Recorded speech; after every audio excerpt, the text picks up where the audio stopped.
Durim Berisha dyshohet për veprat penale, ngacmim dhe detyrim. Së shpejti në medje lajmi për imamin nga Prishtina që fëmijëve të tij nuk u asiguron ushqimin. Këto fjalë dhe të tjera kërcënuese e fyese të Durim Berishës aktivizuan prokurorinë e gjykatën për t'ia caktuar mosën e ndalimit për t'u afruar personit të caktuar.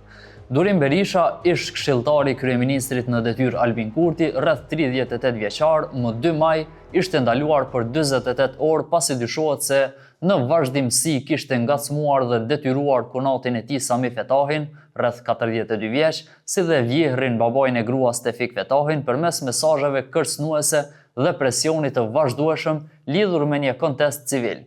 Dhe storia nuk përfundon këtu.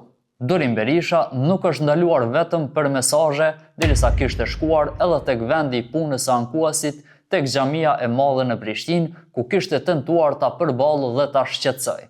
Pavarësisht paralajmërimeve, i dyshuari ka vazhduar me të njëjtën sjellje, çka ka bërë që rasti të kalojë në shënim zyrtar në procedurë penale dhe të përfundojë me ndalimin e tij. Rreth kësaj çështje ditë më parë në një përgjigje për lajmin e prokuroria në Prishtinë kishte konfirmuar se janë duke ndërmarrë të gjitha masat dhe veprimet e nevojshme për Durim Berishën. Por se çfarë po ndodhte në fakt me këtë rast nuk ka dashur të përgjigjet vet Berisha e as avokati i tij, ani pse ne kemi tentuar të marrim edhe një qendrim të tyre. Durim Berisha dyshohet për veprat penale, ngacmim dhe detyrim. Sipas vendimit, kjo masë do të zgjasë deri më 31 maj 2026 dhe se obligohet Berisha që në largësim prej 100 metrash të mos i afrohet të dëmtuarve. Prokuroria thot se i pandehuri në vazhdimsi ju ka dërguar mesazhe e çka kjo vërtetohet edhe me shikimin e përmbajtjeve të atyre mesazheve. Sipas vendimit, i pandehuri është edhe dhëndër i të dëmtuarve dhe se prokurori ka vlerësuar se caktimi kësaj mase është në shërbim të parandalimit të pandehurit që të fshehë, asgjësoj apo ndryshoj provat e rastit.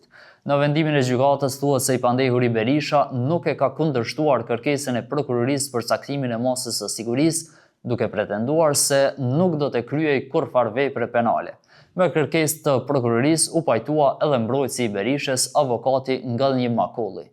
Sipas gjykatës, dhëndri nuk u andonte presionin me mesazhe kërcënuese e fyese. Me këto veprime thuhet se i pandehuri tek këtij dëmtuari ka shkaktuar edhe shqetësim emocional, ndërsa me qëllim të përfitimit të kundërligjshëm të pasurisë për vete apo personin tjetër, përdor kanosje serioze ndaj të dëmtuarve Sami Fetahi dhe Tefik Fetahi që të kryen veprim në dëm të pasurisë së tyre, ku fillimisht u kërkonte 1.150.000 euro e pastaj 690.000 euro, duke pretenduar se këto të holla i takojnë atij me arsyetimin se i pandehuri kishte ndihmuar babain e të dëmtuarit Sami në shitjen e pronës dhe në parandalimin e shitjes së pronës nga dikush tjetër, e me këtë rast u dërgon edhe mesazhe të dëmtuarve me përmbajtje detyruese.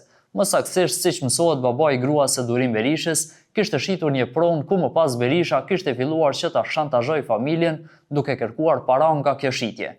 Madje duke pretenduar që t'i kalojë 1.150.000 euro e duke mos pranuar faktin se gruaja e tij kishte pranuar plot 250.000 euro përmes bankës. Andaj, gjyqtari i procedurës paraprake Erol Gashi ka vlerësuar se caktimi i masës së ndalimit për t'u ofruar vendit apo personit të caktuar është masë adekuate.